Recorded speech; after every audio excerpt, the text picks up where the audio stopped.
Le journal John Ngomboa. Très heureux de vous retrouver nombreux au rendez-vous de l'actualité sur Antenne A. Madame, Monsieur, bonsoir. Première opération pour endiguer Ebola à Djera. Une équipe d'experts vient de décoller ce mercredi de Kinshasa pour l'Équateur. Reportage Patricia Bassois et Safi Maléou. Du mardi 26 août que la décision a été prise. Une première équipe d'experts en santé est déployée à Djera, à Bouindi, pour combattre la fièvre hémorragique Ebola. Le comité international de coordination technique et scientifique doit être opérationnel. Et c'est le docteur Kebela qui vient de rentrer de la Guinée, où il a été soutenir nos amis de l'Afrique de l'Ouest, qui va diriger cette équipe. Donc, à ce jour, combien de patients avérés compte-t-on? 168 cas contacts ont été identifiés et ils sont en train d'être suivis. Le docteur Kebela, revenant de l'Afrique de l'Ouest, est chargé de coordonner cette équipe d'experts. Des kits de médicaments de première nécessité ont été mis à disposition pour la mission. Il faut que nous évitions l'extension de cette épidémie. Et je pense qu'on peut y arriver. Le but de cette mission est de retenir et d'arrêter la chaîne de transmission de la fièvre hémorragique Ebola. Entre-temps, le seul moyen de prévention est le lavage des mains. Au-delà de toutes les précautions d'usage, Ebola ne devrait pas aller plus loin que le territoire de Bouindi à cause de l'enclavement de ce territoire. Foi de Félix Kabange, le ministre de la Santé, s'est confié hier à la presse à Kinshasa. Suivez. Je vais commencer par vous donner l'information, parce que c'est important que vous ayez à la source l'information sur cette épidémie. L'épidémie a été déclarée à Djera. Djera, c'est un secteur dans le territoire de Bouindi. Lorsque vous quittez Bouindi, sur l'axe de Djera, c'est environ une centaine de kilomètres. Le secteur commence 16 kilomètres plus loin, après la rivière Lomela, qui est une grande rivière, et le secteur va se terminer au niveau de la rivière Salonga. Donc nous avons deux grandes barrières naturelles qui limitent quand même les mouvements. C'est un secteur qui est très enclavé. Et cet enclavement est un facteur pour nous, pour la limitation de la propagation de la maladie. Mais nous savons que le gros des personnes contaminées ou des personnes contacts est encore à Djera. Voilà pourquoi quand on a pris la mesure de la mise en quarantaine, nous sommes convaincus de cette mesure, que si on limite les sorties de ce secteur, il y aura beaucoup de chances que nous puissions contenir. Il nous faudrait à ce moment-là, parce que nous avons fait une alerte sur l'ensemble du territoire de Bouindi, il nous faudrait suivre activement et rechercher activement les cas pendant les prochains 21 jours sur l'ensemble du territoire de Bouindi. S'il n'y en a pas dans les 21 jours, nous serons très à l'aise de dire que l'épidémie, nous allons totalement la contenir. Donc ce sont les 10 premiers jours qui sont déterminants. Si nous avons des cas ailleurs, nous serons obligés de mettre en quarantaine carrément tout le territoire. Tous les médecins membres du SINAMED se liguent contre Ebola et en faveur de la population. C'est en substance la déclaration de ce syndicat ce mercredi à Kinshasa. Reportage. Éclosion d'un foyer de virus Ebola à Djera dans les territoires de Bouindi à l'Équateur, les médecins sont en première ligne. Il sert de rappeler que cette épidémie a déjà fait plus de 120 morts, 120 victimes parmi les membres du personnel médical et paramédical, dont plusieurs experts, même des médecins congolais, au rang desquels s'ajoute Dr Bazengue. Le médecin congolais dispose depuis 1976 de tous les experts nécessaires pour combattre efficacement ces fléaux qui risquent d'embraser toutes les provinces de la République démocratique du Congo. Le syndicat national de médecins, SINAMED, rappelle les obligations déontologiques de médecins et en appelle au respect de leur serment d'Hippocrate. Le SINAMED rassure la population congolaise et les étrangers qui ont choisi notre pays comme seconde patrie que ces membres sont disposés à les prendre en charge. C'est un devoir sacré auquel le SINAMED est profondément attaché. La population congolaise peut donc compter sur ses propres médecins. Le SINAMED n'oublie pas son dialogue avec le gouvernement. Il lui demande de procéder à l'application du budget 2014 déjà promulgué par le chef de l'État, Joseph Kabila. Pour sa part, la MONUSCO appuie la lutte contre Ebola en République démocratique du Congo. La mission onusienne l'a confirmé à son point de presse hebdomadaire. Sylvie Fortuné Mboula, Duzen Belépélé.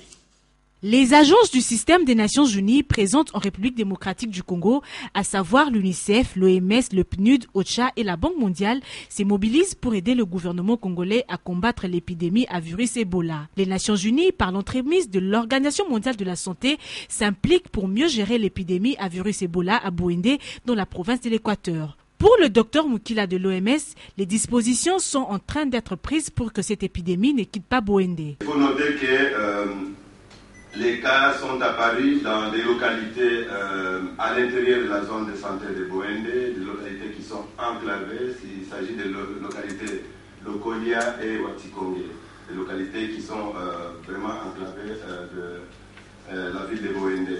Ils sont à 70 km et à 100 km de la cité de Bouendé. Il y a peu de crainte à ce que Kinshasa soit menacée. Et compte tenu des mesures qui sont mises, la surveillance épidémiologique est renforcée. Et toutes les mesures de recherche des cas actifs dans le lieu de l'épidémie, le suivi des contacts des malades. Nous pensons que Kinshasa n'est pas très menacé par cette épidémie. L'évaluation de l'accord cadre d'Addis Abeba sera au cœur de la visite de Seyd Djinnit, l'envoyé spécial du secrétaire général des Nations Unies pour la région de Grand Lac, qui séjourne déjà à Kinshasa depuis ce mercredi 27 août 2014. Autre chose, en séjour à Kinshasa, le ministre d'État belge Armand Dedeker a discuté ce mercredi avec le président de l'Assemblée nationale Aubin Minakou sur le processus électoral en RDC. Un reportage de Laïne Boufando Mbungu et Blaise Lunda.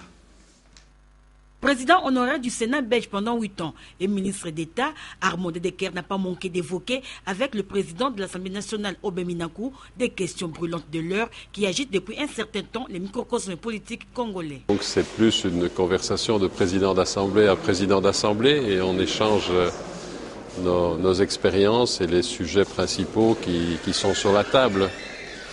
Et donc, bien entendu, on a parlé du processus électoral, de l'évolution de ces élections, de l'organisation de ces élections. Hier, j'ai rencontré l'abbé Malou Malou. Aujourd'hui, je rencontre les présidents des deux assemblées.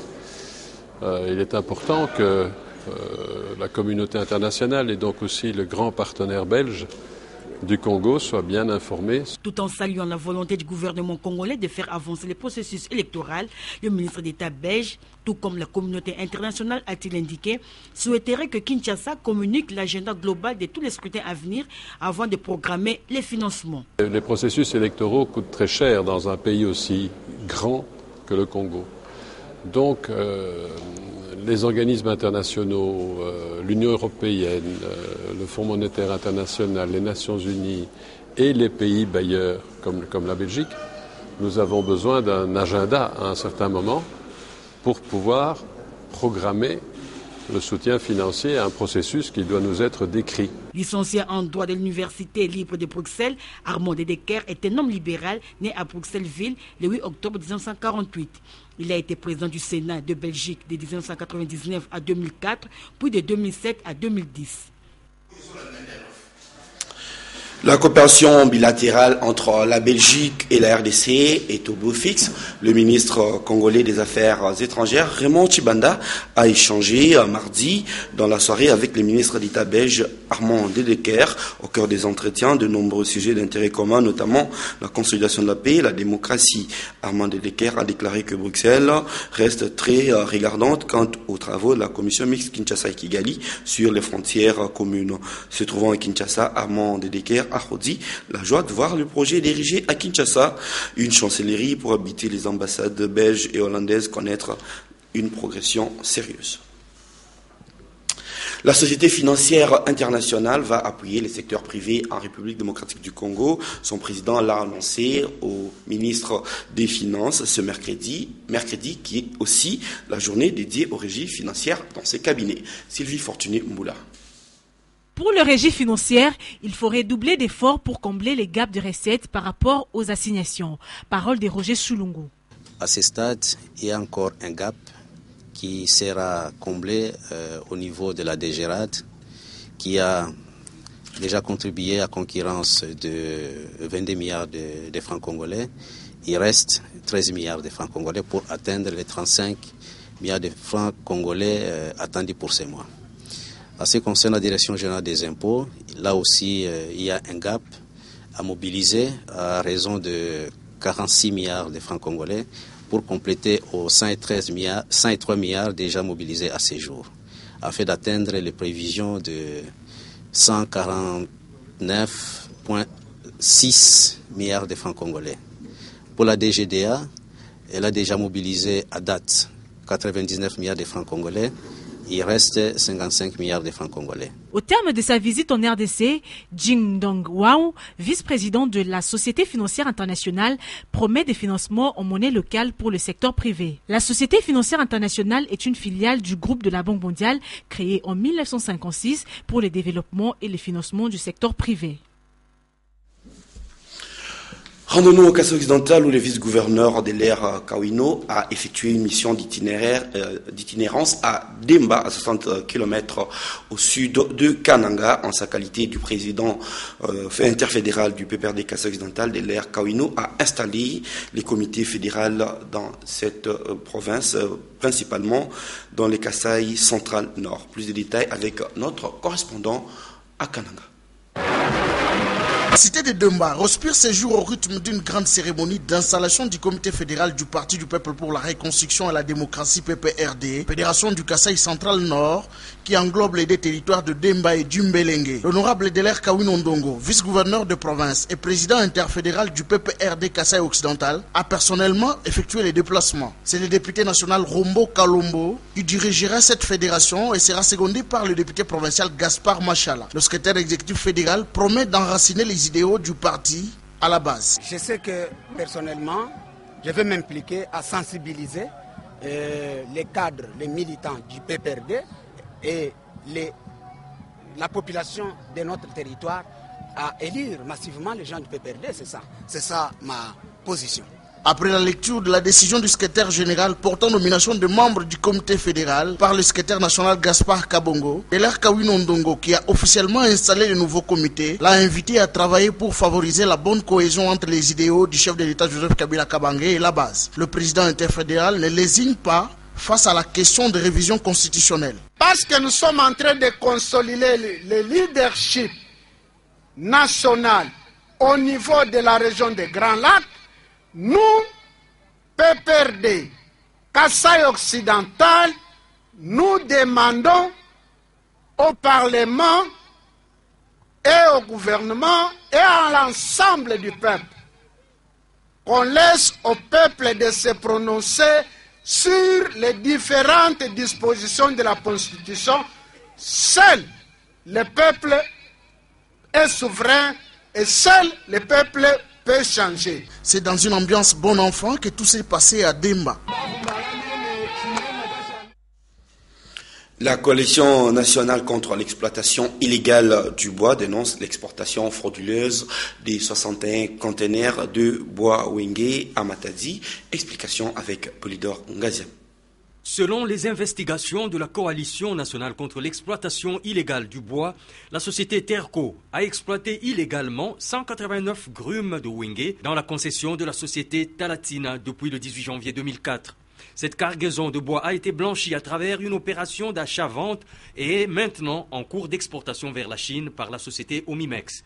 D'où l'alerte lancée ce 26 août lors de son point de presse. Nous avons effectivement relevé le cas de Terco, qui exploite dans une concession de Talatina et dont plusieurs plaintes qui ont été déposées à la justice n'ont pas abouti. Aujourd'hui, les conteneurs sont évacués à grande vitesse et 61 conteneurs sont à Matadi en train d'être embarqués vers la Chine. C'est quand même grave pour tous les efforts que le gouvernement fait pour essayer d'assainir le secteur.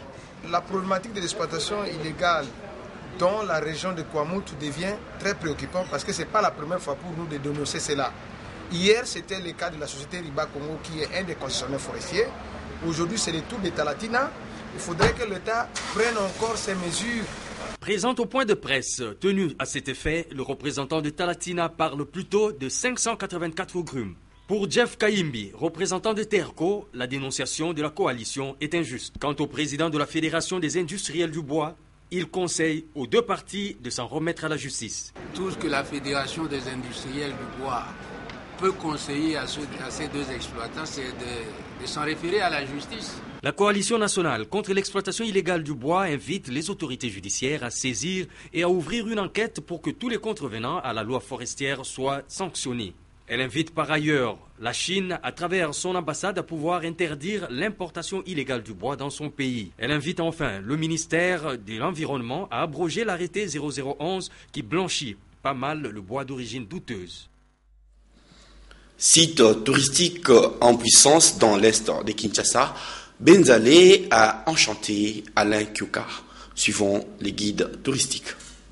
Au village Benzale, dans la commune de Lantsele, à 45 km du centre-ville de Kinshasa, nous allons à la découverte d'un endroit superbe, pour ne pas dire paradisiaque. Ce site touristique, non encore ouvert au grand public, est une belle illustration des capacités que Dieu a dotées à l'homme pour dompter la nature. Situé au bord de la rivière Ntsele, le Picasso Beach, c'est comme ça qu'il va s'appeler, regorge un lac artificiel avec des pédalos, un terrain de basketball et même un aire de jeu pour enfants. Hormis cela, il y a la plage, oui, une plage où l'on peut se détendre en contemplant mer nature ou la course en jet ski. De quoi forcer l'admiration des visiteurs venus d'autres cieux. Nous prenons ce temps, ce week-end, pour venir à découvrir ce magnifique site Benzale, qui est vraiment un site immense, très joli, mis en place par des fils et des filles du Congo, et donc qui participe aussi pour nous à montrer la vraie image du Congo, l'image de ce pays en émergence, où les fils et les filles du pays prennent des initiatives économiques. Alors à quand l'ouverture du site au grand public? Nous ouvrirons à la fin du mois de septembre. C'est un site qui a été élaboré dans un objectif de récréation. Ça, c'est un projet de longue date. Oui, mine de rien, 17 ans. Des Congolais de la diaspora et quelques étrangers venus d'Europe et d'Amérique peuvent au moins repartir avec une belle image de la République démocratique du Congo. Non seulement un scandale géologique, mais également un scandale touristique. Le centre de médecine mixte et d'anémie SS, situé au quartier Yolo Sud, dans la commune de Kalamou, éprouve des difficultés dans la prise en charge de drépanocytaires, constat de Popol Zakwa. Créé en 2006 par le professeur Dr Kabakele Kasonga, le centre de médecine mixte et d'anémie SS, SEMMAS, est aujourd'hui en manque d'outils et d'autres matériels pour administrer de soins de qualité aux malades. Avec un stock limité de produits pharmaceutiques, le SEMMAS, spécialisé dans la prise en charge de la drépanocytose et d'autres pathologies, a grandement besoin d'un appui logistique. Tenez, plusieurs appareils ne fonctionnent plus, notamment à sa banque de sang. Nous avons quelques difficultés, c'est vrai, pour pallier à tous les soins de nos patients, mais nous faisons de notre mieux parce que nous offrons les 4 services de base pour la prise en charge des patients. Donc les difficultés, c'est vrai, demeurent parce que nous n'avons pas tous les moyens possibles. La difficulté que nous rencontrons, c'est par rapport à l'ignorance de la population. Ils viennent difficilement, volontairement se faire dépister. C'est juste à l'occasion d'un mariage ou d'une naissance précédente. La santé n'a pas de prix, dit-on. Il revient aux décideurs de garantir un apport adéquat au SEMMAS pour une meilleure prise en charge de la drépanocytose et d'autres pathologies. Pour rappel, la drépanocytose est aussi appelée hémoglobine S, cyclémie ou anémie à cellules falciformes, une maladie qui comporte de fâcheuses conséquences et souvent ignorée par la population.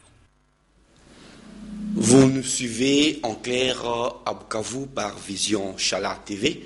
Un séjour à Kinshasa, le directeur général de cette télévision organise une matinée marketing ce vendredi à Sultani Hotel. Dans cet entretien accordé à Domomat, Blaise Sanyela parle de son partenariat avec Antenne A et de la matinée marketing.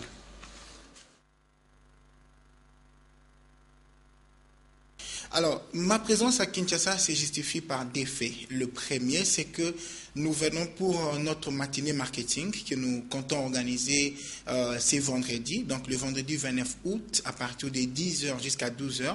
Ça sera à l'hôtel Sultani, donc ici même dans la commune de la Gombe, où nous aurons l'occasion de parler avec nos partenaires, les annonceurs, évidemment, certaines structures étatiques qui travaillent avec le média, mais également le ministère de la tutelle, aussi le CISAC et compagnie, pour parler de notre fonctionnement, des difficultés que les médias connaissent à l'est de la République démocratique du Congo, mais plus particulièrement pour parler de nous en tant que Vision Chala, et aussi pour notre petit contrat de partenariat que nous signons tantôt avec Antenne A, qui est un contrat qui nous permet de diffuser le journal d'Antenne A à Bukavu, mais aussi de diffuser et qu'Antenne A également fasse la même chose ici à Kinshasa. La deuxième, c'est que Vision Chala voudrait ouvrir une rédaction ici à Kinshasa et dans un futur très proche. Cela est donc un projet qui est en train de prendre corps. Nos attentes, ça serait que nous puissions nous faire connaître auprès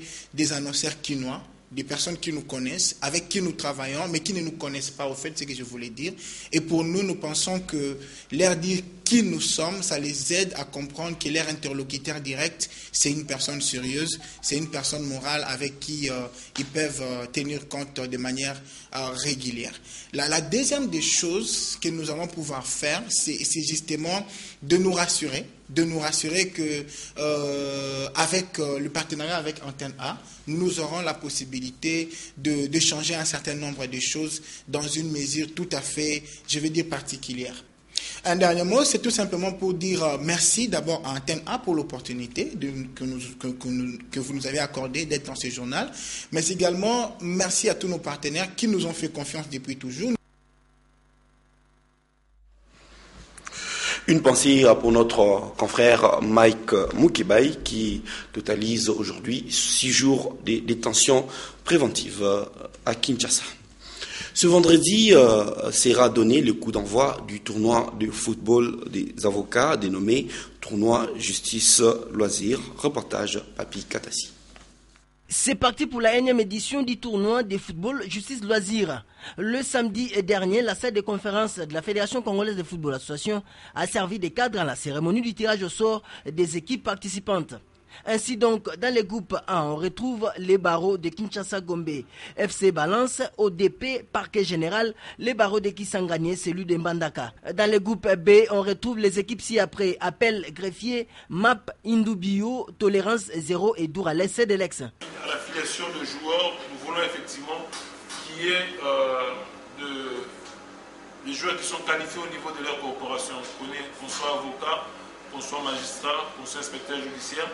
Nous donnons toujours une brèche à chaque équipe de nous amener 3 joueurs qui n'est pas de leur corporation, mais qui gravitent autour de cette profession. Donc nous amenez pas de pieds noirs ni de ce qu'on appelle des mercenaires. Alors, je crois que cette fois-ci, on va vraiment veiller à cela. Nous disons que ça sera dans un esprit de fair play, de non-violence, de non-triche, parce que nous ne voulons pas la tricherie. Le coup d'envoi de ce tournoi sera donné ce vendredi aux amoureux du ballon rond de faire les déplacements pour vivre les spectacles. Henri Noël Moutavokia et Rachel Katungu se sont dit oui pour toute la vie. Le 23 août dernier, les 2 tourtereaux sont tous agents de Antenne A. Africa Mujinga, Damien Maungu, Malko Ekila. Ils se sont promis de rester ensemble jusqu'à la fin de leur vie. Henri Noël Moutavokia, réalisateur et concepteur d'émissions Antenne TV, et Rachel Katungu, secrétaire à la même chaîne, se sont dit oui pour la vie le 23 août 2014. Comme de bons citoyens congolais, ils ont respecté la procédure. D'abord la famille, c'est-à-dire le mariage coutumier, les civils devant l'officier de l'État.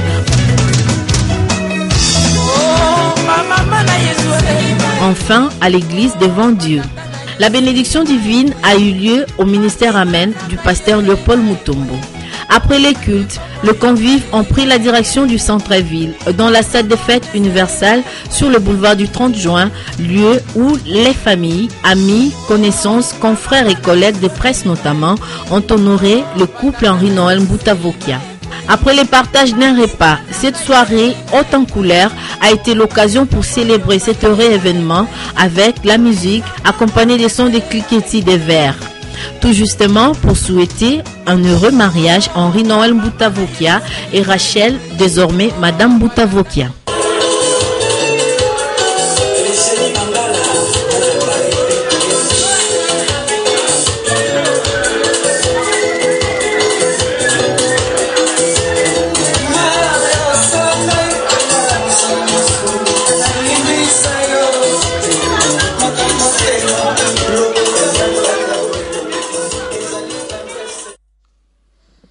L'homme en tresse que vous avez vu là, c'est notre réalisateur Claude Ntumba qui réalise ce journal. Nous allons repartir à Bukavu pour une nouvelle moins gai. Il s'agit de la mort de 2 hommes assassinés dans les territoires des Katana, ce qui a suscité une révolte de la population. Plus de détails avec notre correspondant à Bukavu de la chance Mitima.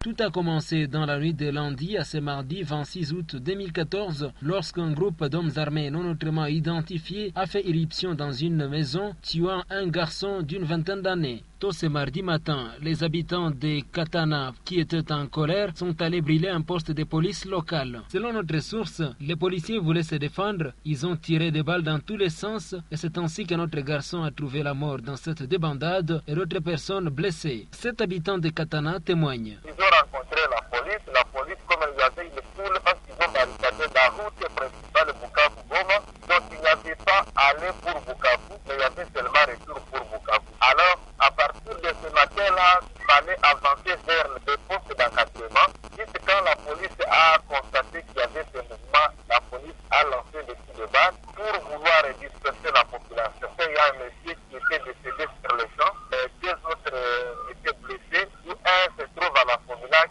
Katana. La même source signale qu'un calme précaire a régné à Katana en début d'après-midi. Il faudra signaler également que le député national Joseph Mudumbi, en séjour parlementaire au Sud Kivu, s'est rendu sur place pour tenter de calmer la situation. Pendant ce temps, le poste de police à Mutaroulé a été attaqué par des hommes en armes non autrement identifiés jusque-là dans la nuit de lundi à ce mardi 26 août 2014 à Mutaroulé dans les territoires d'Ouvira. Témoignage d'Eric Niwasso que nous avons joint de Luberizi. Un groupe des hommes non encore identifiés ont attaqué la position de la police d'intervention, dont le bilan est de police. City, une 3e transition en chantier signe le phare dans sa une.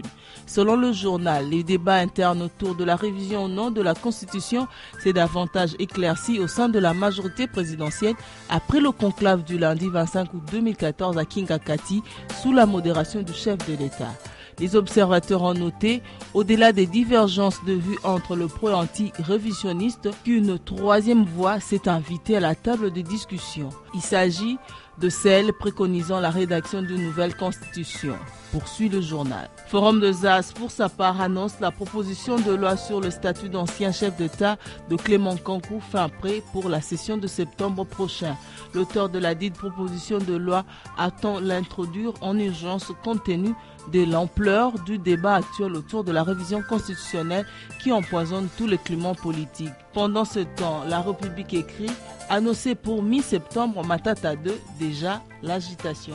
Alors que, demeurant la matrice essentielle de la rencontre de Kingakati, prenait appui sur la gestion du réajustement ou non de certains prescrits de la Constitution de 2006, l'annonce de la formation du gouvernement de cohésion nationale a volé la vedette à toutes les autres matières dont tous les états-majors l'on s'active depuis hier à réchauffer les contacts nécessaires pour se retrouver dans la nouvelle monture attendue.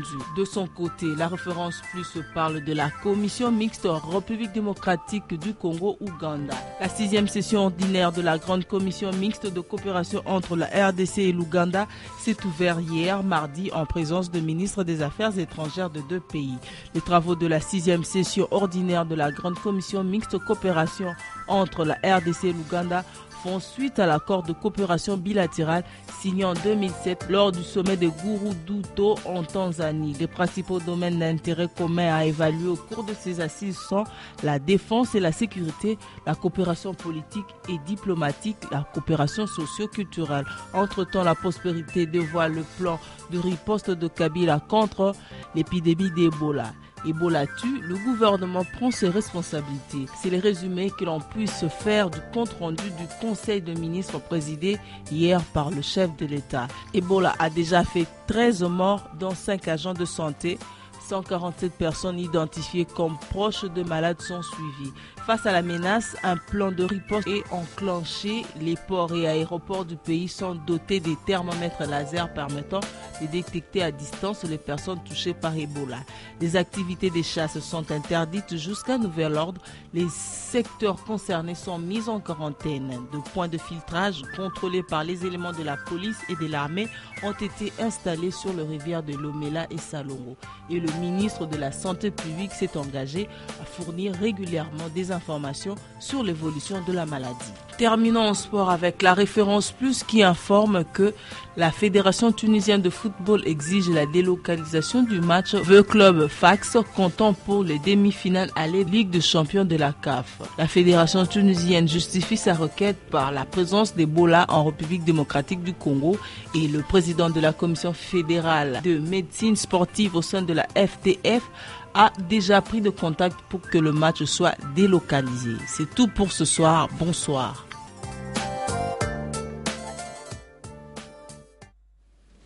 Nous terminons ce journal par une dernière nouvelle brève qui nous est proposée par Mathieu Ngadipovi, OPV, Antenne A et journaliste sportif à 16 heures perdues. Eh bien, sachez que la 31e édition de la Coupe du Congo de basketball vient de se clôturer par la victoire du BC Mazembe sur New Generation chez les messieurs. Et chez les dames, c'est le BC Radi qui est sorti championne en battant les BC INSS, signé Mathieu Ngadipovi. Bonsoir et bonne compagnie avec nos programmes.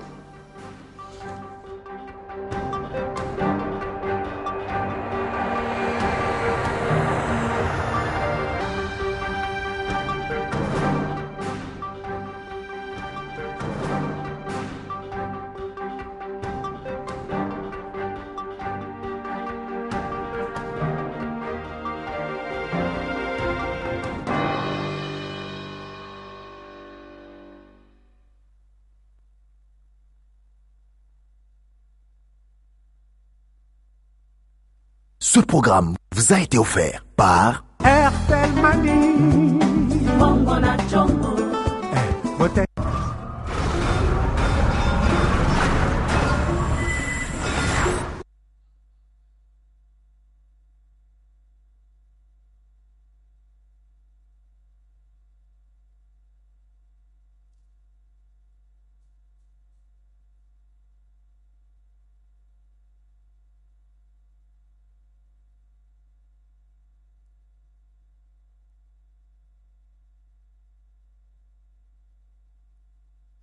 Du premier anniversaire de la mort du révérend père Martin Ekwabis Gival, une messe d'action de grâce sera célébrée en l'église du Sacré-Cœur à Gombe ce vendredi 29 août 2014 à 16h juste. Ce message tient lieu de faire part. À l'occasion du premier anniversaire de la mort du révérend père Martin Ekwabis Gival, une messe d'action de grâce sera célébrée en l'église du Sacré-Cœur à Gombe ce vendredi 29 août 2014 à 16h juste. Ce message tient lieu de faire part.